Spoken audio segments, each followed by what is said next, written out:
Hi everyone, in this video, let us start our discussion on polynomial interpolation. First, let n be a natural number, and consider n plus 1 samples of the form xk, yk, where all these x are called nodes and we assume they are all distinct, while all these y's are called data values, or simply values for short.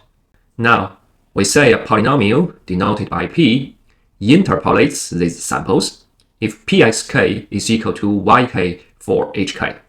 Geometrically, this means that if we consider each sample as a point in R2 whose coordinate is xk, yk, then the graph of p will pass through all these points.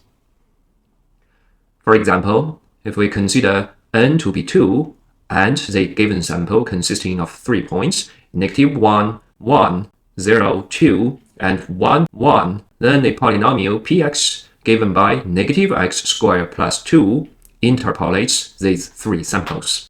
As direct computation justifies that p-1 is equal to 1, p0 is equal to 2, and p1 is equal to 1, which can also be seen from the graph below. Now, the first natural question that we should ask ourselves is the following. Given a prescribed set of samples, will there always be a polynomial that interpolates these samples? Moreover, if such a polynomial exists, will it be unique? A confirmative answer to this question is provided by the following theorem, assuming some extra consistency between the number of samples and the degree of polynomials. To this end, let us recall that by Pn(R), we refer to the vector space of polynomials over R whose degree are at most n. Now, the Lagrange interpolation theorem states that let x0, x1 till xn be n plus 1 distinct nodes, and y0, y1 till yn be arbitrary values. Then there exists a unique polynomial p in the space Pn(R), which interpolates these samples xk, yk. The proof is actually quite straightforward.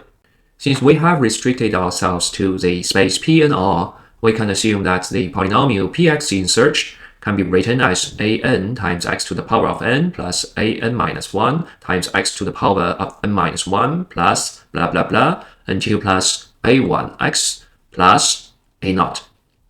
Now you see that to determine the polynomial is equivalent to determine all values of these coefficients a0, a1, a2 till an. Let us treat these n plus 1 numbers as unknowns.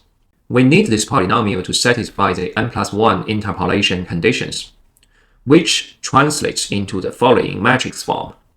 To check their equivalence, notice that y0 is equal to the first row of the matrix V multiplying the column vector A, which translates into the condition px0 is equal to y0.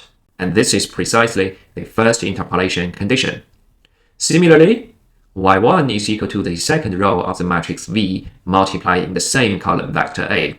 And this turns out to be the second interpolation condition, that px1 is equal to y1. We can keep going in this way through all rows in the matrix V, which by the end of the day will reproduce all the n plus 1 distinct interpolation conditions. This is a linear system with the n plus 1 dimensional column vector A as the unknown. Thus, the existence and uniqueness of the desired polynomial p is equivalent to the invertibility of the squared matrix V. However, notice that V is a von der Mondt matrix, whose determinant is equal to the product of all pairwise differences. Since all the nodes are assumed to be distinct, none of these differences will be 0. Thus, their product is non-zero neither. This justifies the invertibility of the matrix V. As a result, the vector A is uniquely determined as the inverse of V multiplied to the vector Y. And from there, the existence and uniqueness of the polynomial p is achieved. This finishes the proof of this theorem. Let us add a few remarks to the interpolation polynomial p achieved in the previous theorem. First, we know that the degree of p is at most n. It doesn't mean that the degree of p should be n. Rather, there are cases where the degree of P is strictly less than n. Second, the uniqueness holds in the vector space Pnr, not in the larger space Pr. Indeed, if we drop the constraint on the degree of the polynomial in search, we will be able to find multiple, actually infinitely many polynomials that interpolate these samples. To illustrate these remarks, let us consider the example where n is equal to 2, and we have 3 samples, -1, -1, 0, 0, and 1, 1. Clearly, the polynomial px is equal to x interpolates all these 3 samples. Since px is in P2x, we know this is precisely the polynomial indicated in the Lagrange interpolation theorem. Notice that the degree of px is equal to 1 instead of 2. On the other hand, notice that qx is equal to x cubed is also a polynomial interpolating all these 3 samples. This does not contradict the uniqueness, since the degree of qx is equal to 3, which is strictly greater than 2.